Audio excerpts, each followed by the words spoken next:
I am going to show you why big businesses tend to sell 60% faster than smaller businesses. And it may not be for the reason that you think. I'm going to help you figure out how you can move from the slow lane to the fast lane when it comes to exiting your business for some seriously life-changing money. Here's what most business builders get wrong. They think bigger businesses take longer to sell because they're more complex, when in actuality, our data kind of shows the opposite.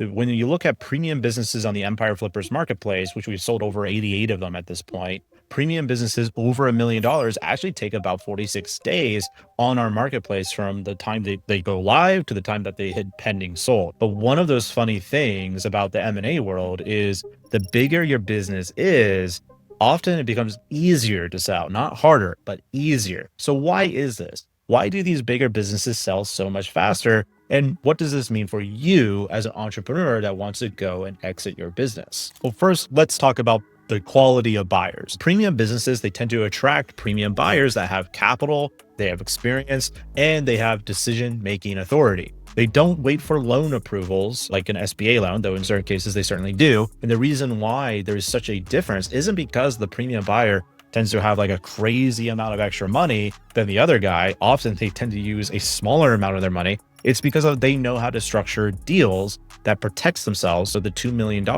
actually doesn't seem that risky. To a premium buyer, it's actually the opposite. The $150,000 deal looks a lot riskier to them than a $2 million business. So let's talk about that too. So first off, these premium businesses, they don't just tend to sell faster, but they also tend to have much higher multiples, which as your business gets bigger, there's just less businesses like what you have built. So this means buyers are competing for you much more aggressively versus the buyers that have tons of options on the lower end of the market. And we see that in our data. So with a premium business, on average, they're selling for 31.67x of their monthly net profit. Now, businesses underneath 50K, so very much on the small end, that's closer to like 19.38x. But there's a few other things that are happening here. One is market perception. So $1 million business signals success. Like I said, there's not as many of you out there, right? It signals that there's some kind of professional management system in check, and is reducing a buyer's perceived risk. And I already mentioned the other one, better deal financing. Like the bigger your business is, the more money it makes, the higher net profit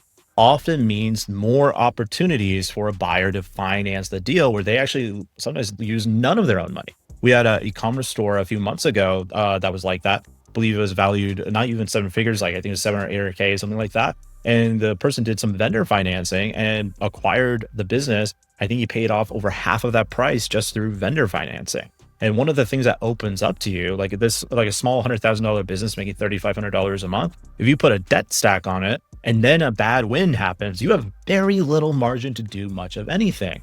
You're in some trouble, as we like to call it. But if you do some debt stacking on a $2 million business and a storm happens, like, yeah, you're not in a great place probably, but you still have wiggle room, maybe like $10, $20, $30,000 a month in terms of wiggle room that you can use to get out of that situation versus the small business, right? The other reason why these businesses tend to sell faster is operational sophistication. If you've been watching the channel for any length of time, you know I often say you should become the most useless player in your team. And this is what I mean. Operational sophistication for a 7-figure business is just automatically perceived. You're going to have better systems. You're going to have clearer financials, which leads to buyers doing faster due diligence. And again, since the monthly profit is higher, this often means that the buyer, at least in their own perception, will have the margin, the profit margin that they need to both pay off their debt stack, but also to create and hire some operational staff that are helping run the day-to-day of the business. Now, if you're buying a 7-figure business, there's a good chance there's at least a few employees involved. And so they might already even have that, but it allows them room to grow. So there's really 3 main things you want to do as a seller, especially in the 7-figure range, but you want to do this at every stage. But in 7-figure range, this can really help you move your business along to a hungry buyer willing to make you a millionaire. The first one is systematic operations. Your business should not rely on you as the owner. You want to document processes, you want to train teams, and you want independent systems from yourself, because buyers buy machines of leverage. You want to present your business as the perfect machine of leverage. Not perfect. You want to show them the bad stuff you did too. That's very important. But ideally, your business should be the systematic machine where the buyer can clearly see that the leverage they have is worth it.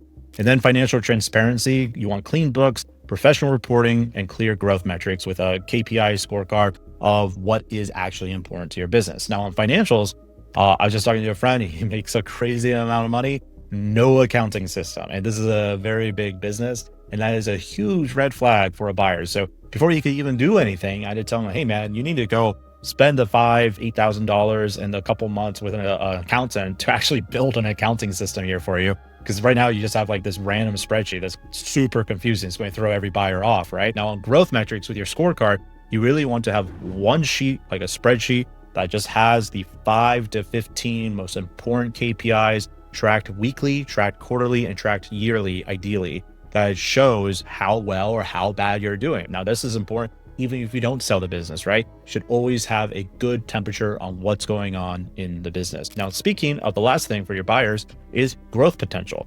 You don't want to be just profitable. You want to show you can sustainably scale. You want to show clear paths to revenue. Most sellers I talk to, they tend to wait until the moment that they want to exit before they really think about any of this. Because if you wait to like, I want to sell today, and say you come to Empire Flippers and we do a professional vetting and you're like sad about the valuation, you may not have been sad if you came to us like 6 months or 18 months ago where we told you the valuation. And then you told us like, well, I actually know I want to sell at this price. Like, great, just do X, Y, and Z, come back to us in 6 to 18 months and you'll be there. Because in 6 to 18 months, you can actually change your business from being kind of ramshackle and held by glue and duct tape into positioning it as that machine of leverage that buyers are willing to pay you millions of dollars for. This is why I always say you should think about this early, you should think about this often, you should get a professional valuation. People who actually do this, don't listen to just your entrepreneur friends who maybe sold one business. Like we sold over 2,400 of them. So definitely go somewhere where there is a true professional looking at it and helping you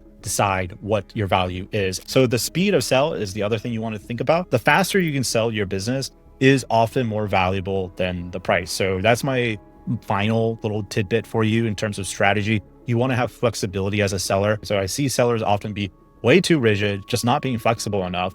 And that keeps them from becoming a millionaire. Now that you're at the end of the video, here is a very powerful hidden tip for you. If you have a 7-figure business valued at say 2, 3, 4, 5, 6, $7 million, one of the best things you can do, whether you use a business broker like us or not, which you should, but one of the best things you can do is understand how do buyers buy deals. If you can figure out the tools that business buyers use to actually finance and acquire deals, when the buyer comes to you, say it was a $3 million business, they offer you $1.5 million, say, hey, that's great, Mr. Buyer.